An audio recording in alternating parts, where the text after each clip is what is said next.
Hello, and thank you very much for listening to this episode of the Billy Newman Photo Podcast. Appreciate you guys checking out this episode. I think it's getting into October a little bit, and it's cool. It's kind of nice having the fall come on and the seasons change a little bit. We had a little bit of rain, or it's kind of been a little bit back and forth, and I hope we get a little bit of an Indian summer with kind of some nice weather sort of stretching out into part of November.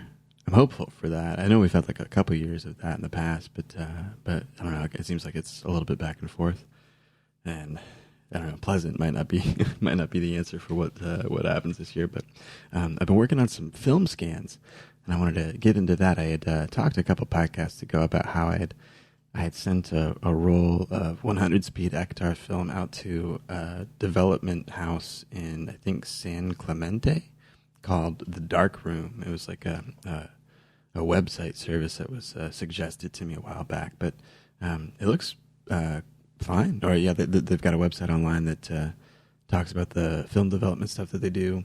A lot of the like color film processing for 35 millimeter film works just great. And I think that they do medium format and other types of film development as well. But I had taken a roll of 100 speed Ektar film out of the camera after I'd finished it, I think on a trip back in August, and I had prepped it, put it in a mailer, and then sent it out to its place down in, I guess, Southern California. So it took a couple weeks, and they set up an account. I got my films negatives scanned, and then I think they sent the negatives back to me. I just received an envelope that, I think yesterday. But a few days before that, what I got was an email with a link to download a zip file of all of the images that were scanned. And so I think they were JPEG format. And I picked the higher resolution scans, which worked out a lot better for me. I think there's like a few different tiers that you can select from. Like maybe starts at $12 for the basic scan. Then I think it moves up to somewhere around $15 or $18. But all in all, I think I spent about $25 to get this roll of film developed and scanned and then mailed back to me. And it's okay. It's like a fine amount, but it definitely used to be cheaper. It seems like, I think like when I go to Fred Meyer and do like the 1 hour color film development, CD only, which is I think how I did a lot of it for a long time, especially like through like Walgreens or Payless or Fred Meyer or something like that, and I just like stop in. They pulled all those operating features out a couple of years ago, and then I was just stuck taking my film to a cool and old local shop that would do the C41 processing there, and they would do like 24-hour turnaround for your film. But everybody kind of suffered from the same problem, that they didn't have a scanning system that was really up to the technology of the day, where I think, I probably mentioned even way back when I was talking about all this film scanning stuff, that many of the film scanners that they had introduced to a lot of the supermarket, department stores, was a like 2 or 3 megapixel scanner, and I think it was maybe for convenience or speed, and it's probably still similar to that. If you order like the most basic scans that probably take the least time and are like the most efficient to process through. So I do kind of understand it, but a lot of those scans that I had automatically created for me through those department store, film processing 1 hour photo rooms were just a couple megapixels, or they were like, I don't know, 1,600 pixels across, and you think, oh man, that's not very big nowadays.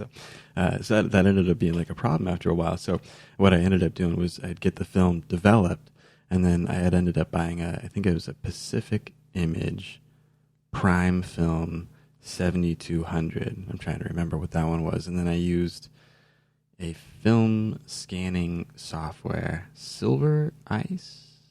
No, there was a Silver Package. I can't remember the name of that film software now. Silverfast? I think it might be that. But it was this film scanning software that was really pretty complex to operate, and it was a pretty professional kind of scanning tool that you could make a lot of different changes and features to kind of get better scans with whatever you were working with. But you could make a lot of different adjustments to it, and it had a lot of kind of more advanced algorithmic features to sort of repair spots and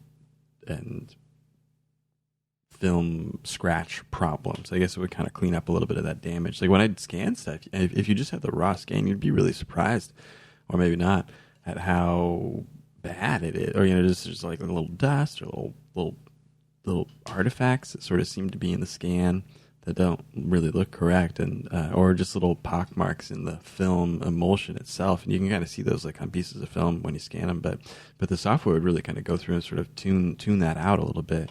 And I was always really kind of surprised to see some of the ways it could handle that positively. You look at like Photoshop, and it's really kind of a hit or miss sometimes if it'll fill in correctly. So it was a cool piece of software, but it helped me help me scan a bunch of film negatives that I shot. I think like a lot of the stuff that I shot with the F4 is where I'd do the C41 film development, get the negatives back, and then I would have to like it would really be like 2 days after that, just kind of like a hobby time now, just kind of like putting a scan in and then letting the scanner kind of run through it for 45 seconds is sort of what it seemed like. But it was just this big kind of grinding motor noise as it ran this scanner head over the film negative with a big light. And you get these pretty good scans from your negatives. And I think it's probably still some of the higher resolution scans that I have from some of my photographs came from that prime film scanner. So I was happy that I did that for a while. I think that was 2000, maybe 16, 17 or something like that I'd worked with that film scanner a lot. Or no, it was earlier than that maybe. I think 2015, 16. Then I kind of moved into the Sony A7R stuff. But yeah, the film scanner stuff was really cool, and I was happy to kind of get to go through that part of it. And, then you get the bump of not having to pay for like the send-out services, and then you also just can get the less expensive film development part of it. And then it sort of feels like you're doing the darkroom work again, right? Like you have to kind of, I know you're not doing it because you're sending it to a place to literally just get that one part done of develop the film. But now once you have the negatives, they haven't really been made into anything. So it's kind of like working with the older tools. I never did that. I was always into the digital field of it, but through the way of working with film now, and as it is like 2020, or at the time like 2014, 15, 16, it was cool to kind of have it be like a different set of tools, but still kind of work with film photos and film negatives to make cool images and cool digital art, or cool digital, or things that were distributed through a digital mechanism but were still created through like a film system. It's just cool. And then I was kind of like that for the side kind of hobby photography stuff that I would work on. So I think now in the future, I've gotten rid of that prime film scanner. I sold it on eBay a few years ago. Got a good price for it. A lot of those pieces I was able to kind of sell off again for near and around what it cost me to get it, which was cool. I think like I had like a photo printer for a long time, like some higher end 13 by 19 photo printer. I was able to sell that off on eBay for a good price too. Digital stuff, like cameras and stuff, sort of start to depreciate. But really now, a lot of things kind of hold their value well enough if they're functional. But I sold that stuff off for a while, and then now what I'm working with is, I guess, the idea of just sending it out to a darkroom, or just some facility that will process my film and then return it back to me with some high quality scans. And I think now, as I can do it, what I want to do is try and get higher quality scans of the files. I mean, even still, that's sort of a setback that I have, is that I do have the negative still in a big negative storage box over here, which is great. But the problem is that the functional file that I have available to me to use to make art out of, or images out of, is really just not much better than like what like a 2 megapixel file or something. So it's okay for some web use, but really for printing, even small photos, it's kind of a little crunchy in the file size. So I'd like to go back through and take a bunch of those film negative strips, stack them together, mail those off to one of these processing centers like the Darkroom, and have them go through it, scan those files again in like a higher resolution, in whatever kind of professional capacity they have to do so, and then send those back to me, and then I'd have all new scans, all new versions of those images that I can go back through, edit in different ways, or I have more control over the file and how I can use it, and I can finally use it on some of the more modern art stuff that I'd like to do. I'd like to make a print of some of those things. I'd like to make a canvas print of some nice film photograph I had in the mountains. There's a number of them that I think are really cool, but really as it is, those photos just aren't available to me to do that kind of work with, because I can only make them maybe 5x7, maybe 8x10. You can kind of extrapolate it out to 8x10, and you're like, yeah, that's fine. But it's not an art piece. It really doesn't seem like that nice or that high quality, just because the files are just so tiny in some ways. So we'll see if that kind of changes. I know there's some ways around it too, but if there's a way that I can kind of just get it from the raw source again, that might be a cool way to go about it. But for this roll of Ektar film, what I did is I imported those photographs over to Lightroom. I've been using that X-Touch controller that I was talking about, so I have kind of some knobs and sliders to kind of move around to mix the color or the development settings of the photographs that I brought in. And I've been kind of trying to mess with that a bit to see if I can get used to it, or see if it kind of hits most of the points that I want to. It's sort of strange, the tools sort of affect how you make adjustments, how you make edits, how you kind of see the edits and stuff. So it's kind of interesting to work with some different tools and sort of see how that kind of changes a few things. But for the most part, yeah, it's been going really cool. And just kind of cruising through the photos, you kind of pick out the winners there, the flagged as pics photographs. So I go through and I mark those photographs up, and then I kind of go through and make some color adjustments to those sort of individually. Start with sort of the basic development settings, and I go into some of the lens correction stuff. Kind of tricky on a film camera in Lightroom. There's no metadata from a digital camera to import over from a film scan, or from just some scan that's a JPEG from just, it doesn't know what camera you had, it doesn't know what lens you used. It doesn't really know how to affect the barrel distortion. So some of those things you have to kind of select for a little bit more manually. If you do understand, or if you do know what it was, like, I had a Canon camera and I used a 17 to 40 f4 lens, and I think you can just go in and pick that. And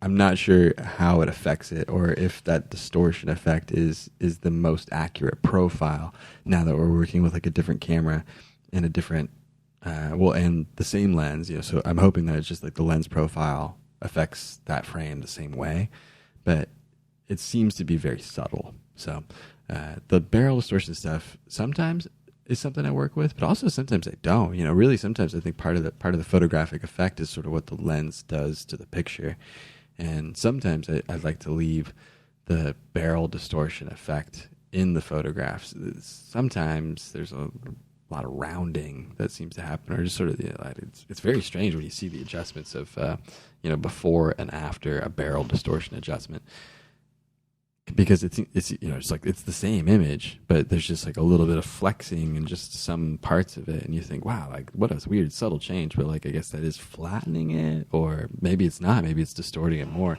if it's incorrectly calibrated. So it's just kind of interesting to see how that is and how it looks sometimes. But I've had it help photographs, and I've also had it sort of ding up the composition of a photograph, just in the way that it would stretch it. It would sort of pull a few things out of line that I'd hoped to kind of compose in a certain way. Like if you're really trying to put something like right at the top of the frame or right off the frame, I just sort of pulled and stretched it in a way that it made it made the composition changes that I was trying to put in not really work. So I've noticed that a couple times. I think it crops it a little bit to make the distortion occur. So you lose like a little shaving off the edges of the photograph to make that barrel distortion kind of fit the frame again. And then sometimes if there's something there, some kind of context or detail, like I think, like, I don't know, if you imagine you framed up like a page of newspaper text or something, right up to the corner where the letters met the up, or the X and Y axis of the photographic frame. But then if you added a barrel distortion, it might swing or press or stretch that text out and off the composition of that frame edge there.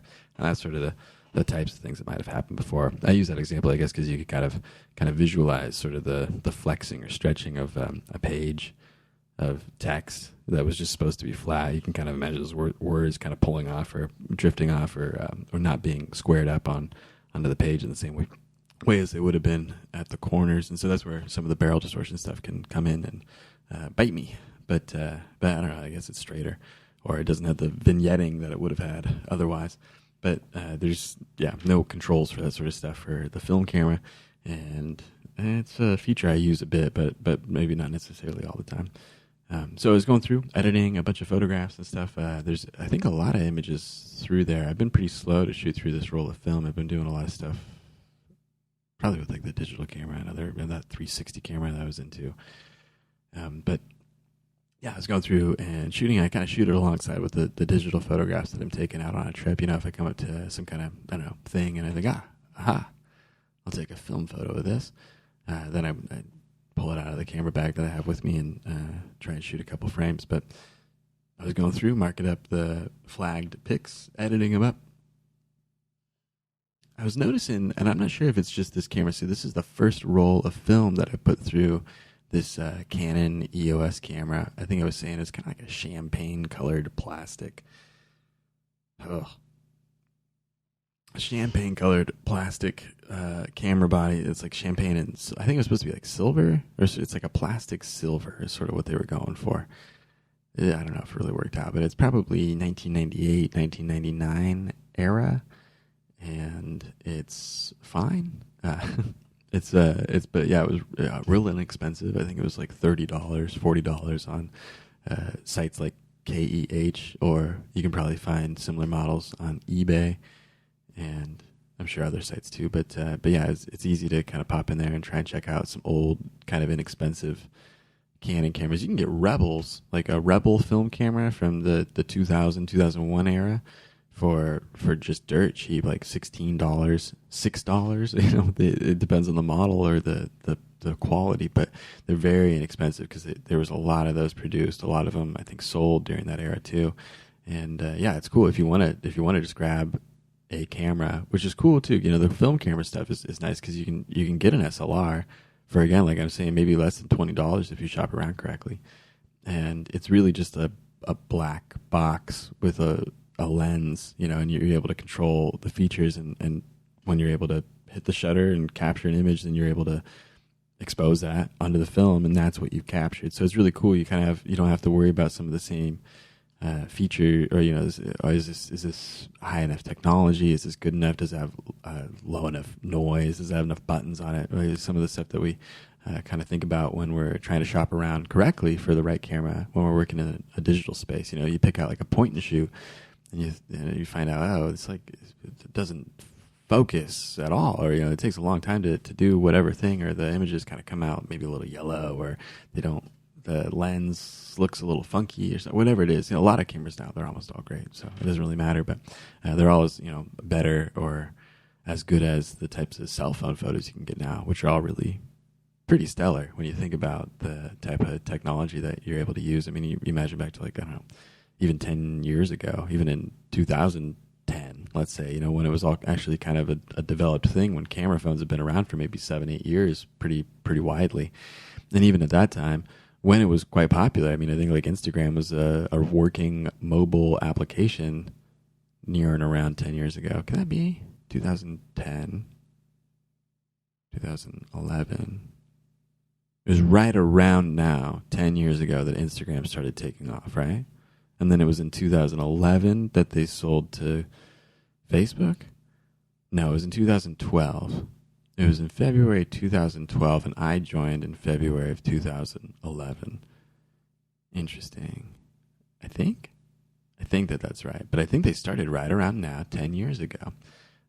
So that means, yeah, mobile photography was taking place. But if you remember, right, those filters in Instagram were created to correct or justify how bad the cell phone cameras at the time were. You take a cell phone picture, it had no contrast, it was very yellow, it really wasn't a sensor that was responsive enough to the low light environments that we'd often be in. Even in like pretty well lit environments, it just would kind of pull off this sort of yellow kind of photo that would, you know, just kind of be grayed out. And this film would do that forever too, but it just didn't really look as high quality as it does now. I mean, it's amazing the kind of low light conditions that we're able to get one of these cameras to operate in that is just a simple film camera. I mean, now you look at like the iPhones that have come out, or like the new one that they've just announced, and it's just insane and stellar cameras that they're able to show you now. So it's really cool.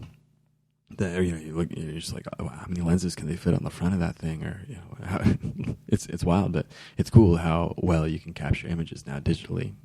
Back in 2000, it was like, or 2010, it was really kind of yellowed images and stuff. I don't know, so it stinks. Or it's cool that I guess it's getting better. It's nice as that goes, but for a lot of, what was I saying? The film camera that I had. This is great about doing podcasting. But the film camera that I had, champagne colored, got it on KH for $30. I think the images this time, turned out a little soft is probably what I was going to say. So it's sort of similar to an older camera, like an older digital camera that had those kind of yellowed images. I shot a roll through this camera. That is the first one. So we'll see if it kind of reproduces the same effect as I shoot through like another roll and maybe a more organized or I guess thoughtfully considered lighting condition. But what I noticed is that, the film kind of developed in a way that had like a little bit of haziness to it. And I'm not sure what caused that. It could have been a light leak, but it really didn't look like the light leak kind of condition. It might have been like maybe closer to like something like expired film. Is sort of what it looked like, where it just didn't really like turn over, and it just sort of looks like a little grayed out in some spots where I would have thought it would be like a little bit more crisp.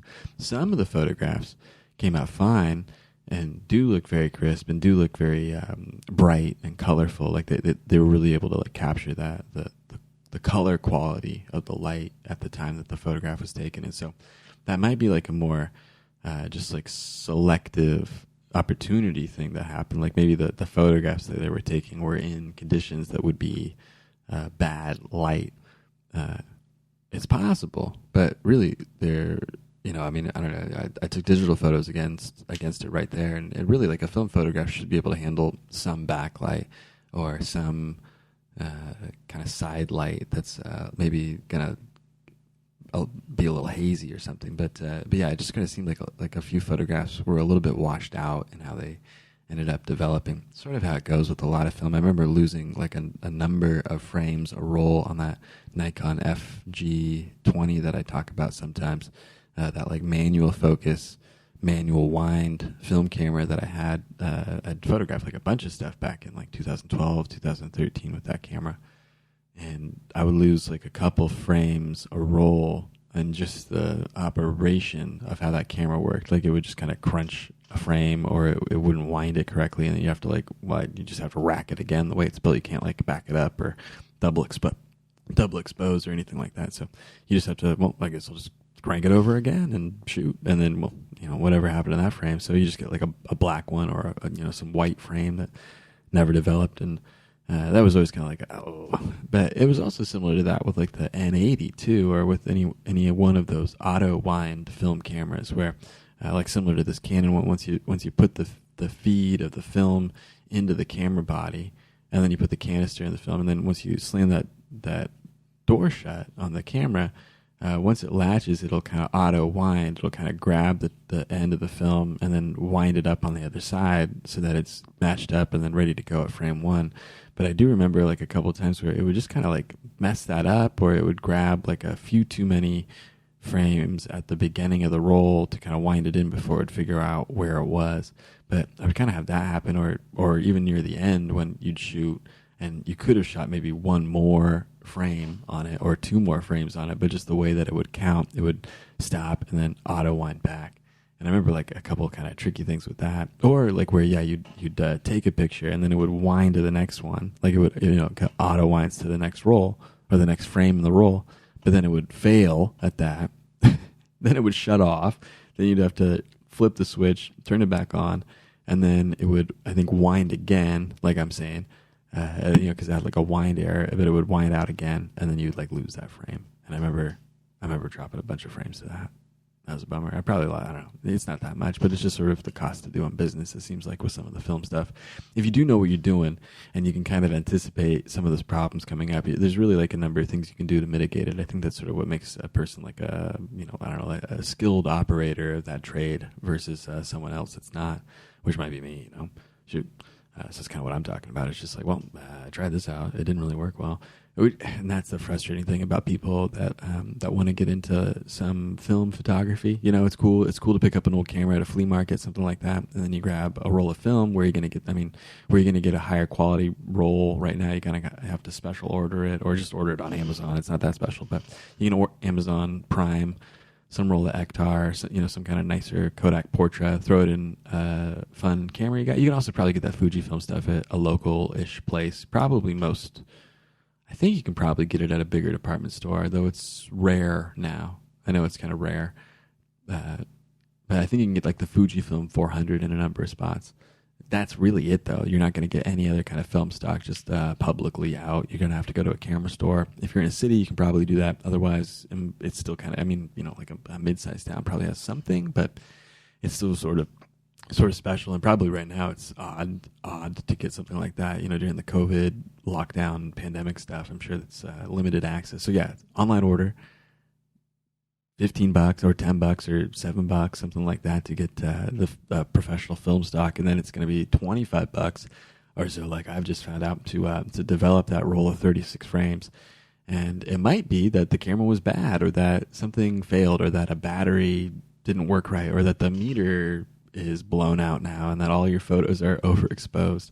But I've just heard so many times, and have experienced so many times, that a piece of film had failed before it was developed, or the exposure process of the film in the camera is messed up in some way and therefore doesn't develop properly. And then it's like, man, ouch! Like, you're in it a bit to find out that I guess it wasn't as satisfying as I thought to get this roll of film developed. And that's what I hear about, kind of like the hobbyists and stuff that are kind of getting into some film stuff. But if you can get past that hump, it takes really about 4 or 5 rolls of film to sort of get past that initial hump of what is this, and what am I doing, and what happens when I put it in here, and what happens when I take it out.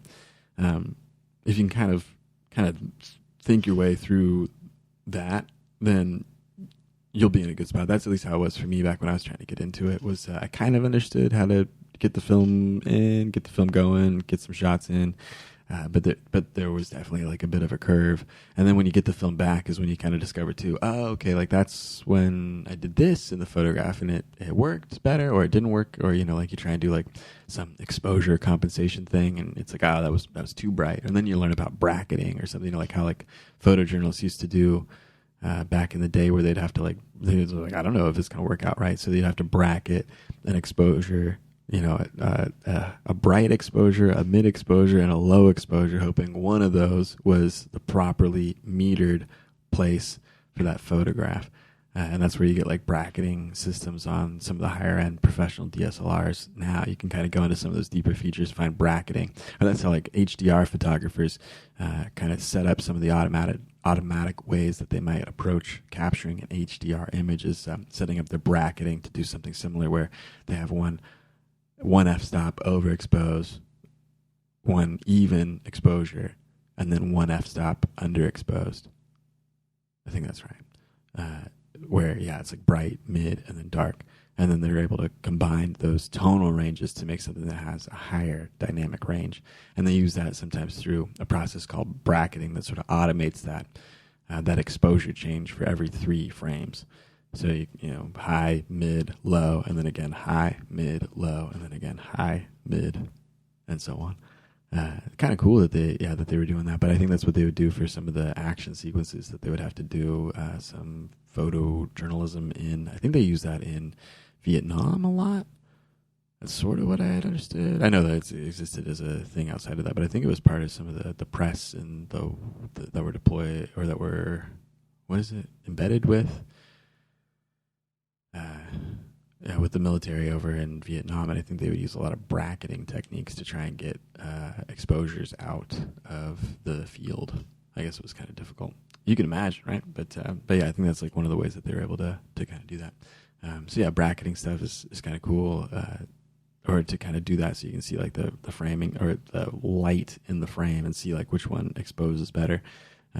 But yeah, it was cool. Going through a bunch of film photographs and stuff, going through my first roll of film out of that Canon camera has been pretty cool. It looks nice. The scans are nice. Darkroom did a good job. They look good. They're I got like the super fine quality scans. So I think they're, I don't know if they're maybe 12 megapixel, something around there, maybe a little more than that. You can kind of zoom into it pretty well, and it seems like it would print up to a reasonably large shot size. I think it's probably like a what is it, a 24 or 22 inch print, somewhere around there, as I think probably what it'd be well rated to. So it's kind of cool. I think I'm happy with those prints. I'm going to try them out in the future. I might try out another couple of competing film development services to see how those are going, and see if there's any differences or I don't know, use or speed of service or something. But it's so long for me to get a roll of film shot through that, at least like right now, or at least without like some kind of specific need of it, that it hasn't really worried me too much. But I do want to go out and try and work through a roll of film a little bit more specifically. That'd be kind of cool. I should do that on one of these real soon upcoming desert trips. I've been trying to get out a little bit more to some of that stuff, so I'll talk about some of the more outdoorsy desert stuff coming up here real soon too. But yeah, it's been cool. October's a good month, and a lot of stuff going on. But hopeful that kind of keeps going through smoothly. So I'm gonna try and keep up with some camping stuff, keep up with some photography and film stuff, and yeah, editing through a roll of film. Couple good ones on there. I'll talk about some of the specific photos at some time, but yeah, you'll see them around. They'll be up on the website at some time. But yeah, thanks a lot for listening to this episode of the Billy Newman Photo Podcast.